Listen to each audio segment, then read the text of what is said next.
السلام علیکم ورحمۃ اللہ وبرکاتہ۔ بسم اللہ الرحمن الرحیم۔ رسول اللہ صلی اللہ علیہ وآلہ وسلم نے اس رات کی کیفیت بیان کی جس میں آپ کو معراج ہوا کہ میں نے موسیٰ علیہ السلام کو دیکھا کہ وہ ایک دبلے پتلے سیدھے بالوں والے آدمی ہیں۔ ایسا معلوم ہوتا تھا کہ قبیلہ شنوا میں سے ہوں۔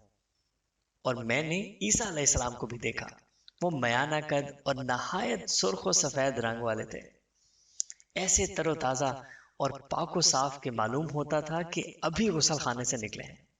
اور میں ابراہیم علیہ السلام سے ان کی اولاد میں سب سے زیادہ مشابہ ہوں۔ پھر دو برتن میرے سامنے لائے گئے، ایک میں دودھ تھا اور دوسرے میں شراب تھی۔ جبرائیل علیہ السلام نے کہا کہ دونوں چیزوں میں سے آپ کا جو جی چاہے پیجیے۔ میں نے دودھ کا پیالہ اپنے ہاتھوں میں لیا اور اسے پی گیا۔ مجھ سے کہا گیا کہ آپ نے فطرت کو اختیار کیا۔ دودھ آدمی کی پیدائشی غذا ہے، اگر اس کے بجائے آپ نے شراب پی ہوتی تو آپ کی امت گمراہ ہو جاتی۔